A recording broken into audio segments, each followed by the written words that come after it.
Hello peeps, welcome back to Big Deck Playa with me, Matt Sparks. On today's show we are taking a look at a Warlock deck. That's right, but this is slightly different. It's a Demonology deck. It's very similar to one that I kind of made myself, so I kind of wanted to see how this compared to the one that I made. So let's take a look. So here is the deck. The footage you're seeing is fairly low rank, because I've just been far too busy to spend time ranking up, unfortunately.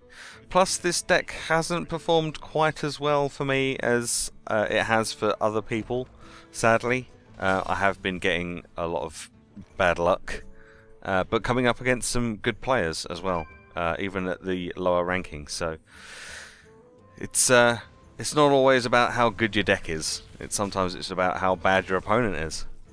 Anyway, let's take a look at the deck, because that's what we're here for. So we start off, we have 2 Mortal Coils, deal 1 damage, and if it kills it, you draw a card. Fairly standard for most Warlock decks, I think. It's a pretty useful card. Getting that extra 1 damage sometimes is necessary, and sometimes it's not always available on the board. So Mortal Coil is good, and you get card draw, so that's great. We have 2 Power Overwhelming.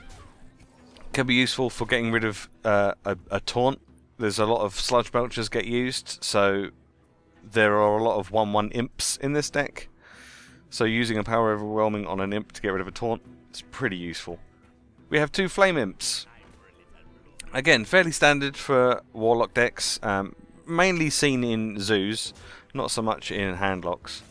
But this is a Demonology deck, so most of the minions you see in this deck will be demons. And that's kind of where the strength lies, but I'm still not 100% sure if this is the best selection of demons or not. Also, 1 mana, we have 2 Voidwalkers for early game taunts.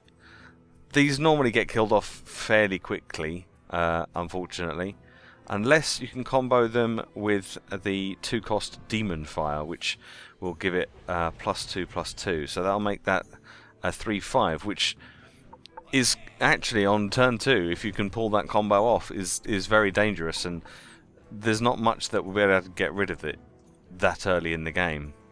So that could be a possibility, and a pretty nice one at that. Also, Demon Fire will do 2 damage to a minion, but also what I quite like to do is to combo it with another 2-drop, the Mistress of Pain.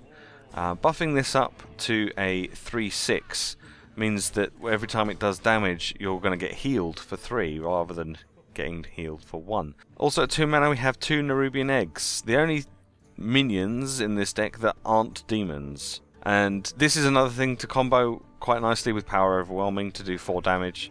Obviously you want this to die to get the 4/4 Nerubians. You want to get the 4/4 out as quickly as possible, so it's nice to combo with the next card, which is Demon Wrath, which deals 2 damage to all non-demon minions. So, as the Nerubian Egg is the only non-demon that you have, and you need it to take 2 damage for it to spawn your 4/4 Nerubian, playing a Nerubian Egg, or both your Nerubian Eggs even, which would be even better, and then playing your Demon Wrath means you're going to get both of the 4/4 Nerubians. Awesome stuff. And it's pretty useful against zoos and rush decks. We have 2 Imp Gang Boss minions. These summon 1/1 imps whenever they take damage, so these are another thing that you might want to consider buffing with the Demon Fire. Buffing them up so that they can do more damage and can take more damage and therefore summon more imps. Plus, it's nice to have a few imps out on the board just in case you come across anything like Annoyatrons, Sunwalkers, things with Divine Shield. It's nice to use a 1/1 imp to pop a bubble rather than actually having to use one of your proper minions. And the last minion we have at 3 mana is a Void Terror. This is pretty useful because we've got a couple of Void Callers, which I'll touch on in just a moment.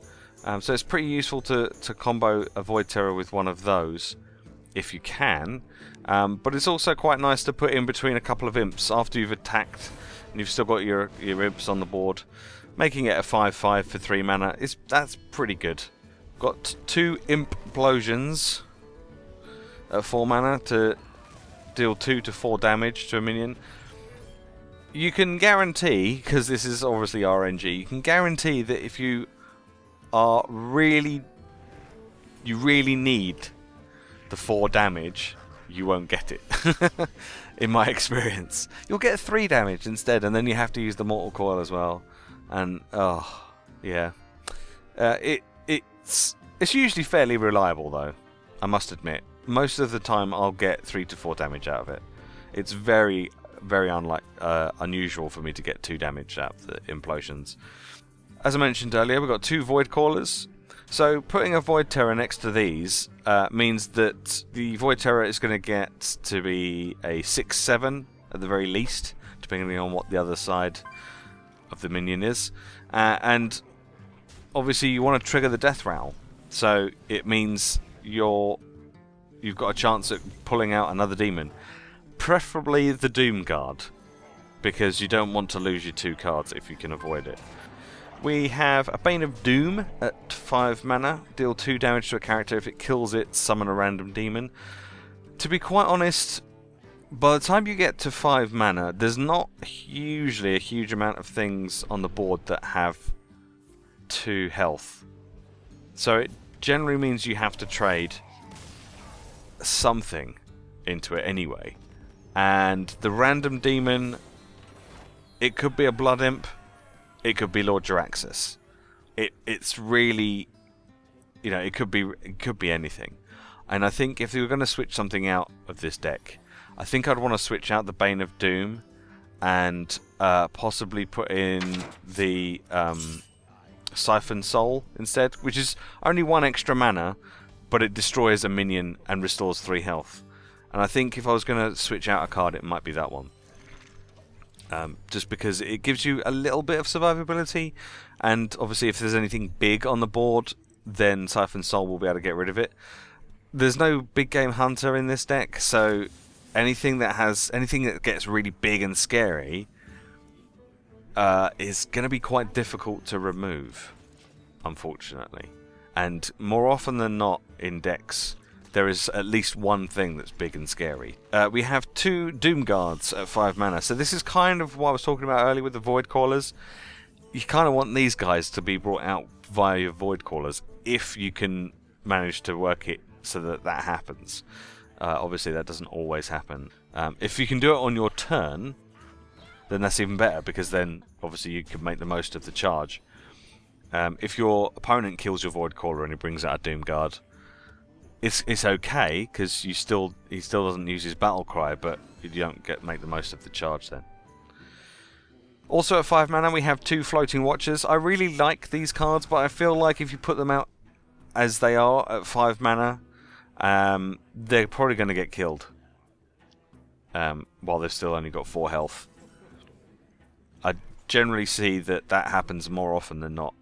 So you might want to wait until turn 7, play these guys, and then life tap, so that it automatically becomes a 6/6 for 5, and then it's not so much of a problem. But it's any damage that you take, not just from life taps.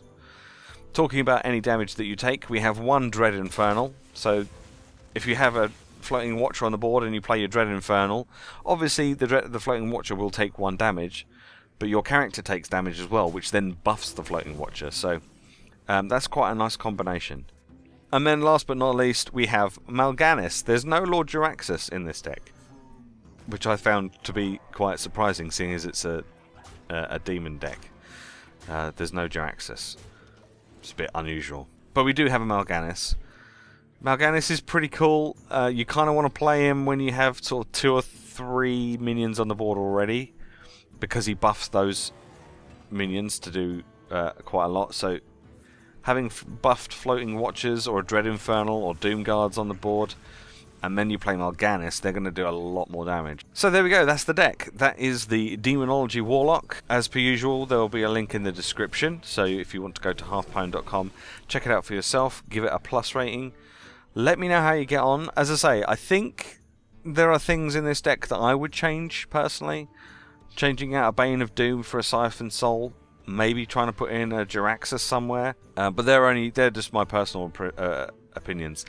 The Nerubian Egg works quite well with the Demon Wrath, and I quite like that idea, but it's not a demon, and I feel like it's a cheat putting something that's not a demon into a demon deck.